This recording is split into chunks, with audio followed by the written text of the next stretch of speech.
నమస్కారం. మీరు చూస్తున్నారు లక్ష్యం ఛానల్. నేను సహస్ర. తెలంగాణలో నిరుద్యోగ సమస్య గురించి మాట్లాడాల్సొస్తే ముందుగా మనకు గుర్తొచ్చేది ఓయూ స్టూడెంట్స్. ఎందుకంటే తెలంగాణ రావడానికి ముఖ్య కారణం ఓయూ స్టూడెంట్స్ అయితే, తెలంగాణలో కేసీఆర్ గద్దె దిగడానికి కూడా ఓయూ స్టూడెంట్సే. అయితే మరి కొత్త ప్రభుత్వాన్ని కూడా తీసుకొచ్చింది ఓయూ స్టూడెంట్సే. మరి కాంగ్రెస్ ప్రభుత్వాన్ని తీసుకొచ్చిన ఓయూ స్టూడెంట్స్‌కి నిరుద్యోగ సమస్య తీరిందా లేదా అనే అంశం ఈరోజు మనం డిస్కస్ చేద్దాం. ఈ విషయం మీద మాట్లాడడానికి ప్రస్తుతం మనతో పాటు ఉన్నారు నిరుద్యోగ జేఏసీ లీడర్ అయినటువంటి జనార్దన్ గారు. మరి జనార్దన్ గారు దీని గురించి స్పష్టంగా వివరిస్తారంట. ఆయన మాటల్లో చూద్దాం. నమస్తే జనార్దన్ గారు. చెప్పండి. సో మీరు గత కొన్నాళ్ళుగా ఈ ఉద్యమాల్లో పార్టిసిపేట్ చేస్తున్నారు. కాంగ్రెస్ ప్రభుత్వం రావడానికి కూడా కీలక పాత్ర పోషించారు. ఆ సమయంలో మీ అందరినీ కూడా కలవడం జరిగింది. మరి కొత్త ప్రభుత్వం తీసుకొచ్చినాక మీ డిమాండ్స్ ఏవైతే ఉన్నాయో, ముఖ్యంగా నోటిఫికేషన్స్ విడుదల చేస్తామన్నారు, నిరుద్యోగ సమస్యను పూర్తిగా పారదోలుతామని చెప్పినటువంటి ఈ ప్రభుత్వం మీకు నిజంగానే న్యాయం చేసిందంటారా? ఈ ప్రభుత్వం న్యాయం చేయలేదు. ఒక వాక్యంలో చెప్పాలంటే ఏకవాక్య సమాధానం, చేయకపోగా 9 మంది నిరుద్యోగుల్ని చంపింది ఈ కాంగ్రెస్ ప్రభుత్వం. గత ప్రభుత్వంలో ఇదే పక్కనే ఉన్నటువంటి ఒక ఎన్ఆర్ఎస్ఎస్ హాస్టల్లో 2 చనిపోయినప్పుడు ఆ పాడేలు మోస్తుంది కాంగ్రెస్ వాళ్ళు వచ్చారు. వాళ్ళు ఆ రోజు పాడేలు మోపిసిర్రు, ఈరోజు మా చేత పాడేలు మోపిస్తారు కాంగ్రెస్ వాళ్ళు. మేము ఒకటే చెప్తున్నాం, ఈ కాంగ్రెస్ ప్రభుత్వానికి, ఈ కాంగ్రెస్ పార్టీకి మేము పాడేగట్టి దింపుడు గల్లాన్ని తీస్తాము. ఈ మున్సిపాలిటీ ఎన్నికలలో కాంగ్రెస్కి ఇది దింపుడు గల్లము. ఈ దింపుడు గల్లంలో కనుక కాంగ్రెస్ వాళ్ళు మారకుండా ఉంటే, దింపుడు గల్లం కాడ చెవులో పోయి ముచ్చట చెప్తారు ఎవరైనా. అయ్యా ఇట్లా చేసినాం, అట్లా చేసినాం, మమ్మల్ని గుర్తుపెట్టుకో, అదో ఇదో చెప్తారు కదా. అట్లా కాంగ్రెస్ వాళ్ళకి దింపుడు గల్లం కాడ చెప్తాం చెవుల. రేవంత్ సర్కార్కు ఇకనైనా మీరు మారి నోటిఫికేషన్స్ ఇవ్వాలి. ఇవ్వకపోతే మీ పార్టీకి దింపుడు గల్లం కాదు, ఇక దింపుడు గల్లం కానీ ఇంకా 2 అడుగులు వేస్తే బొంద పెడతామని చెప్తున్నాం. ఇంకొకటి, రేవంత్ రెడ్డి మాట్లాడే భాషను మార్చుకోవాలి. ఇష్టం వచ్చినట్టు నిరుద్యోగుల మీద ఏది పడితే అది మాట్లాడడం, తెలంగాణ సమాజం మీద మాట్లాడడం సబబు కాదు. మీరు కనుక నోటిఫికేషన్ ఇవ్వకుండా ఇట్టనే పోయి మాట్లాడేటోళ్ళను, కొట్లాడేటోళ్ళను, అడిగేటోళ్ళను ఫలానా పార్టీ ఏజెంట్లని, వీళ్ళు అదని ఇదని వాళ్ళకు అపవాదులు కనుక ఆపాదించి మీ నోటికొచ్చినట్టు మాట్లాడితే మీ భాషలోనే సమాధానం చెప్తాం. రేవంత్ రెడ్డి భాషలో సమాధానం అంటే ఏంటంటే, రేవంత్ రెడ్డి ఎక్కడ పోయినా కానీ అది ఏ వేదిక అనేది చూడడు. అది అంతర్జాతీయ వేదికనా, లేకుంటే అది ఐఏఎస్లతోటి మాట్లాడేటటువంటిదా, లేకుంటే అది విద్యావేత్తలతోటి మాట్లాడేటటువంటి సమావేశమా, లేకుంటే అది పార్టీ మీటింగా, ఏదనేది చూడడు. ఆయన ఎక్కడ పోయినా కానీ భూత పురాణమే. మొన్న కొత్తగా ఎన్నికైనటువంటి సర్పంచులను ఉద్దేశించి మాట్లాడేటప్పుడు కూడా అదే భూత పురాణం, పంచలలో తొండలని చెప్పిండు.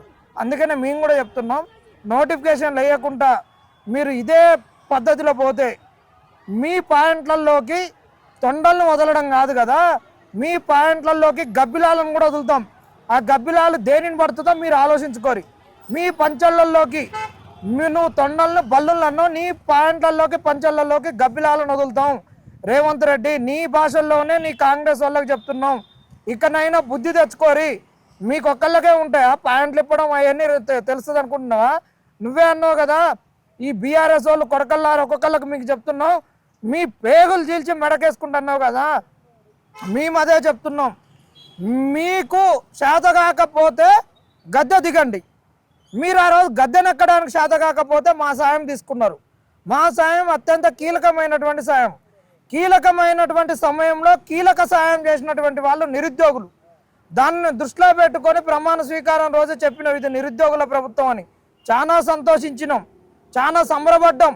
అరే, మా గురించి బీఆర్ఎస్ వాడు మేనిఫెస్టోలో 2 అంశాలు పెట్టలే, నువ్వు 3 పేజీలు పెట్టినావు, మా నిరుద్యోగుల ప్రభుత్వం అన్నావు అని సంతోషపడ్డాం. కానీ ఈ సంతోషం ఎంతకాలం లేదు. ఈ సంతోషం 3 నెలల ముచ్చటగానే ఉంది. దాని తర్వాత నుంచి నువ్వు 9 మంది నిరుద్యోగులను చంపినావు. కాబట్టి ఈ కాంగ్రెస్ ప్రభుత్వానికి మేము అల్టిమేటం ఇస్తున్నాం, నువ్వు శాత కాకుంటే దిగిపో, మీకు శాత కాకుంటే మీరు వెళ్ళిపోరి. కానీ ఈ తెలంగాణని ఆగం చేస్తాం, నిరుద్యోగుల జీవితాలను ఆగం చేస్తామంటే ఊరుకోం. ఒకవైపు మళ్ళా మా దగ్గర డబ్బులు లేవని చెప్తూ ఒక రిటైర్మెంట్ వయసును 3 సంవత్సరాలకు పెంచాలనుకుంటున్నావు. సిగ్గుండాలని అడుగుతున్నాం మేము. అదే గత ప్రభుత్వం 3 సంవత్సరాలు పెంచినప్పుడు మీరందరూ ఏం మాట్లాడిర్రు? ఈ కేసీఆర్ గారికి సలహాలు ఇచ్చేటోడు ఎవడు? ఒక్క రిటైర్మెంట్ ఎంప్లాయీని కనుక పదవికి వెళ్ళి తొలగిస్తే మనం 3 యువకులను కొత్త ఉద్యోగాలను పెట్టుకోవచ్చు అన్నావు. మరి ఈరోజు వాళ్ళని ఎందుకు పెట్టుకుంటున్నావు? మరి ఒకటే అడుగుతున్నాం, డబ్బులు లేవంటున్నావు. గ్లోబల్ సమ్మిట్లో చెప్తున్నావు రైజింగ్ తెలంగాణ. గతంలో బంగారు తెలంగాణ అయితే ఇప్పుడు రైజింగ్ తెలంగాణ. బంగారు తెలంగాణలో పైసలు లేకపోయా, రైజింగ్ తెలంగాణలో పైసలు లేకపోయా, ఈ తెలంగాణకు పైసలు ఎప్పుడు వస్తాయి? మరి ఈ తెలంగాణను తెచ్చుకుంది ఎందుకు? తెలంగాణకు సకల వసతులు ఉన్నాయి, సకలమైనటువంటి ఔషధాలు ఉన్నాయి, సకలమైనటువంటి మినరల్స్ ఉన్నాయి, అన్నీ ఉన్నాయి. తెలంగాణను అభివృద్ధి చేయడానికి గత పాలకులు ఉమ్మడి రాష్ట్రంలో వాళ్లకు చిత్తశుద్ధి లేదని కొత్త రాష్ట్రాన్ని తెచ్చుకుంటే, మరి మీకు చిత్తశుద్ధి లేదా? ఎందుకు ఈ తెలంగాణ ఇంత దివాలా తీస్తుంది?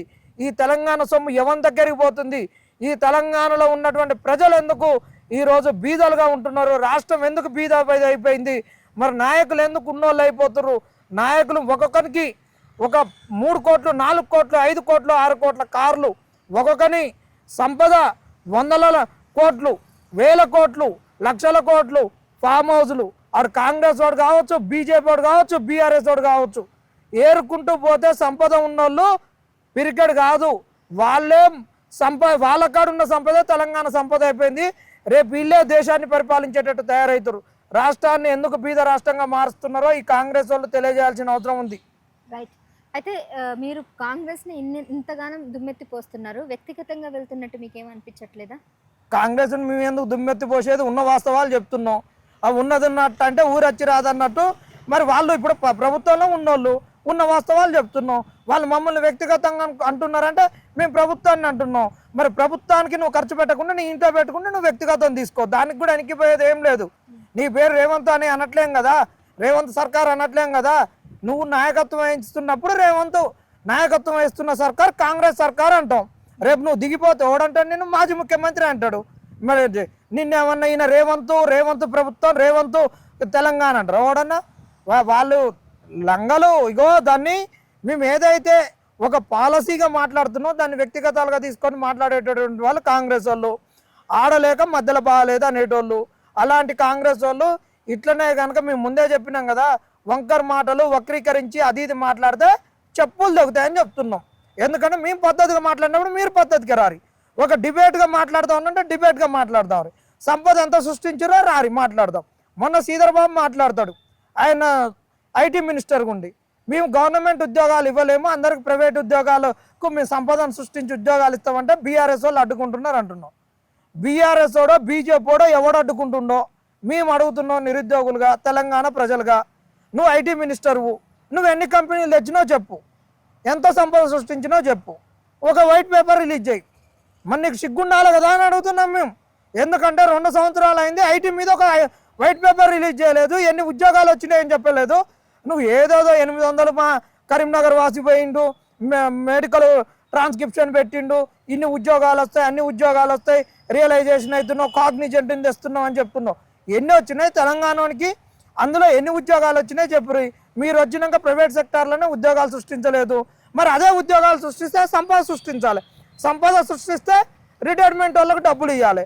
మరి డబ్బులు ఇచ్చి ఇవన్నీ లేకనే కదా ఈరోజు నువ్వు వయసు పెంచుతున్నావు.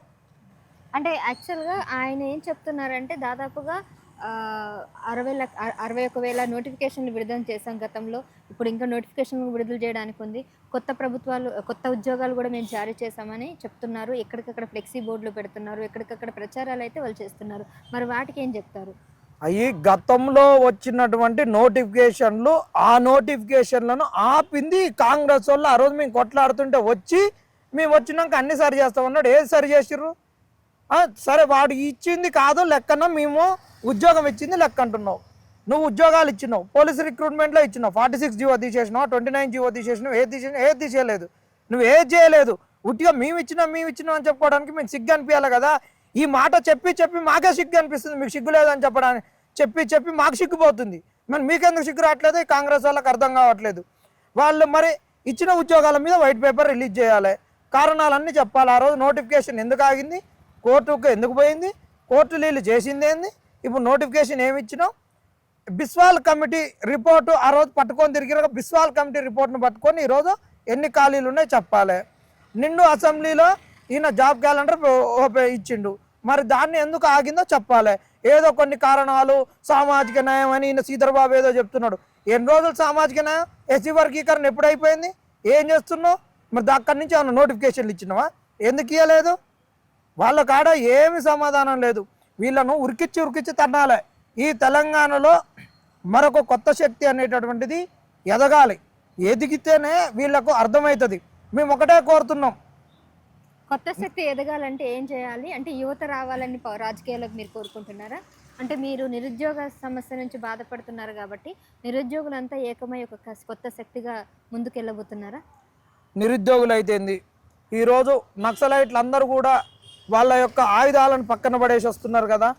ఒకటే అడుగుతున్నాం, ఆ రోజు అంబేద్కర్ గారు ఎప్పటి నుంచో చెప్పిండు, ఆయన నిరూపించిండు. తర్వాత దానికన్నా ముందు నుంచి కూడా ఉన్నటువంటిదే. నీ పెన్ అనేటువంటిది గన్ను కన్నా ముఖ్యమైనటువంటిది. ఆ రోజు ఉన్నటువంటి సామాజిక పరిస్థితుల వల్ల తెలంగాణలో నక్సలిజం వచ్చింది, పొయ్యిర్రు, అయిపోయింది. ఇప్పుడు మారుతున్నటువంటి సామాజిక పరిస్థితులకు అనుగుణంగా అందరు బయటకు వస్తున్నారు. మీరు అక్కడ ఉండి ప్రాణాలను త్యాగాలు చేస్తున్నారు, మీ కుటుంబాలకు దూరం అవుతున్నారు. అదే కమిట్మెంట్ తోటి ఈరోజు పార్లమెంటరీ పంతాలో ఎందుకు కొత్త రాజకీయ ఒరవడికి మీరు నాంది పలకొద్దు? రాండి, తెలంగాణ మేధావులుగా, తెలంగాణ నిరుద్యోగులుగా, తెలంగాణలో ఉన్నటువంటి మాజీ నక్సలైట్లు అయితేంది, ఉద్యమకారులు అయితేంది, వివిధ పార్టీలలో మంచిని కోరేటటువంటి ప్రజాస్వామిక వాదులు అయితేంది, ఆ కులం పోవాలని కొట్లాడుతున్నటువంటి వాళ్ళు అందరు రాండి. అందరూ వచ్చేసి నోటు నమ్ముకోవద్దు. ప్రజాస్వామ్యంలో ఓటు అత్యంత పవిత్రమైనటువంటిదని ఇప్పటి నుంచో మరి కసరత్తు చేద్దాం రారి. ఎందుకు వీడు పోతే వాడు, వాడు పోతే వీడు, వీని మీద కోపం మీద వాడు, వాని మీద కోపం మీద వీడు. ఇలా ప్రతిపక్షాలు కూడా అటెండెన్స్ వచ్చినాయండి. ఇలా నిరుద్యోగులు కొట్లాడితే వానికి ఓటు పోదు కదా, వాడు రాజకీయంగా ఎదగట్లేడు కదా. మనం వాడు కొట్లాడినా ఓటు మనకే వస్తుంది. వాడు ప్రభుత్వం పైన కొట్లాడితే వ్యతిరేకత, ప్రభుత్వం పైన వచ్చిన వ్యతిరేకత వచ్చి మన గూట్లోనే పడుతుంది, మనకే ఓట్లు పడతాయి అని ఊకుంటున్నారు. ఈ రోజు కనుక మేమే కనుక ఒక రాజకీయ శక్తిగా ఉంటే మేము కొట్లాడుతుంటే ఇలా ప్రతిపక్ష పార్టీలు రావా అని అడుగుతున్నాం. ఇలా నీకు ఒక నోటిఫికేషన్ వస్తే నువ్వు చదువుతుంటే నీ పక్క పెట్టాడు పడుకొని ఉంటాడా? నీకు ఉద్యోగం, వాడు చదువుతున్నాడో ఉద్యోగం పోతుందని వాడు చదువుతాడు, లేస్తాడు. నువ్వు 4ంటికి లేస్తాడు, 3ంటికి లేస్తాడు. నువ్వు ఒక పూట తింటాడు, ఇంకొక ఛాయ్ తాగి బతుకుతాడు. అట్లా కాంపిటీషన్ ఉంటుంది. ఈరోజు ప్రతిపక్షాలు కూడా ఏంటంటే వాళ్ళు కొట్లాడతారు, నిరుద్యోగులు కొట్లాడతారు, రైతులు కొట్లాడతారు కాంగ్రెస్ మీద. మనం ఇంట్లో కూర్చుందాం, మనం సంపాదించిన డబ్బులు ఉన్నాయి, ఆ డబ్బులు పంచుదాం ఓట్లప్పుడు డబ్బులు సంపాదిద్దాం, ఓట్లు కొనుక్కుందాం. ప్రభుత్వం పైన వాళ్ళు కొట్లాడతారు. ఇదే ఉంది. అందుకనే అడుగుతున్నాం, ఈ ప్రభుత్వం పైన ఏర్పడేటటువంటి వ్యతిరేకతను ఏ దొంగలకు సర్ది కట్టొద్దు, ఏ దొంగలకు మూట కట్టొద్దు. అప్పుడే ఈ ప్రతిపక్షాలకు కూడా సిగ్గొచ్చి కొట్లాడతారు. ఇలా ప్రతిపక్షాలు అయినా ఎవడైనా ఎందుకు కొట్లాడరు? మీరు ఎన్నికలు ఉన్నప్పుడే వస్తారా? అడుగుతున్నా, నేను సూటిగా అడుగుతున్నా. ఏ ప్రభుత్వమైనా అధికారంలో ఉన్నప్పుడు మాకు ఇది కావట్లేదు, అది కావట్లేదు, మేము చేస్తున్నామని దగ్గరికి రానియరండి. అధికారం పోయినాక మా దగ్గర అధికారం లేదు కానీ మరి గమ్మున కూర్చుంటారు. అధికారం ఉన్నప్పుడేమో తన్నిస్తావు, అధికారం పోయినాకనే మాకు అధికారం లేదని కూర్చుంటావు. మరి నువ్వు ఎప్పుడు ఆ రాజకీయ పార్టీ, నువ్వు ఎప్పుడు ప్రజల పక్షాన ఉండేది, ఎప్పుడు ప్రజల పక్షాన కొట్లాడేది? నీకు ఎన్నికలు అవసరం ఉన్నప్పుడు వస్తారా? మేము ఒకటే చెప్తున్నాం, ఈరోజు తెలంగాణలో భారత రాజ్యాంగాన్ని రచించినటువంటి అంబేద్కర్ గారి రాజ్యాంగ రచన ఇక్కడ అమలు జరగట్లేదు. రేవంత్ రెడ్డి రాజ్యాంగం అమలు జరుగుతుంది. ఈ రేవంత్ రెడ్డి రాజ్యాంగంలో బీసీలకు అన్యాయం జరిగింది. ఈ జీవో 29 వల్ల నిరుద్యోగులకు, గ్రూప్ 1 అభ్యర్థులకు జరిగింది. 46 జీవో వల్ల ఎస్ఐ కానిస్టేబుల్ అభ్యర్థులకు అన్యాయం జరిగింది. రిలింక్విష్మెంట్ వల్ల ఉపాధ్యాయ పోస్టులకు పోటీపడే అభ్యర్థులకు అన్యాయం జరిగింది. ఇవన్నీ కూడా ఈ రేవంత్ రెడ్డి రాజ్యాంగంలో ఈ బలంగా ఉన్నాయి. కాబట్టి మేము అడుగుతున్నాం, బీసీ వాదంతో కొట్లాడేటటువంటి వాళ్ళు, 42% సీట్స్ బీసీలకు కావాలనేటటువంటి వాళ్ళు ఈరోజు కాంగ్రెస్ పార్టీ మున్సిపాలిటీ ఎన్నికలలోకి పార్టీ సింబల్ల మీద పోతుంది. ఈ కాంగ్రెస్ పార్టీ కనుక 42% బీసీలకు సీట్లు ఇవ్వకపోతే కాంగ్రెస్ పార్టీలో మనం కాంగ్రెస్ పార్టీని బొన్న పెడతాం. రారి నిరుద్యోగులం మీరు కలిసి 100 మున్సిపాలిటీలు తిరుగుదాం. ఆ రోజు 119 నియోజకవర్గాలు తిరిగినాం, ఇవాళ 100 మున్సిపాలిటీలు తిరుగుతాం. కాంగ్రెస్ పార్టీని బొన్న పెడతాం. కాంగ్రెస్ వాడు అనుకుంటుండు ఇప్పుడు పోతే మాకు ఎన్నికలకి ఎప్పుడు రావు, ఇక బై ఎలక్షన్లు కూడా రావు, హైదరాబాద్లో వస్తాయి, వీళ్ళు పీకేది లేదు, ఏం లేదు అనుకుంటున్నావు నువ్వు రేవంత్ రెడ్డి. కాబట్టి మీరు రాండి, మనం ఈ మున్సిపాలిటీ ఎన్నికలలో కాంగ్రెస్ బొన్న పెడితే మళ్ళీ వచ్చే ఎన్నికలలో కాంగ్రెస్ గెలవదు. ఎందుకంటే ఈ కాంగ్రెస్ ఏ పార్టీ గెలవాలన్నా మున్సిపాలిటీ అర్బన్ ఏరియా అనేది అత్యంత కీలకము. ఈ అర్బన్ ఏరియాలనే మనం కనుక గండి కొట్టినాం అనుకో కాంగ్రెస్ వాళ్ళకు, కాంగ్రెస్ పార్టీ ఇక్కడి నుంచే భూస్థాపితం అవుతుంది, నాశనానికి నాంది అవుతుంది. కాబట్టి నిరుద్యోగులారా బీసీ వాదంతో కలిసి పనిచేద్దాం, బీసీ నాయకులారా నిరుద్యోగులతోటి కలిసి పనిచేయండి, కాంగ్రెస్ని పొందబెడదాం రండి. మేమే ముందుంటాం. ఇప్పుడు రాబోయే ఎలక్షన్స్లో జిహెచ్ఎంసీ మున్సిపల్ ఎలక్షన్లో మాత్రం ఖచ్చితంగా కాంగ్రెస్ని ఓడిస్తామన్నట్టు వాళ్ళైతే కరాఖండిగా ఒక ఒక స్టేట్ని ఒక వాదనను అయితే తీసుకొస్తున్నారు. మరి చూద్దాం ఏం జరగబోతుందో నిరుద్యోగ వర్సెస్ రేవంత్ రెడ్డి ప్రభుత్వం.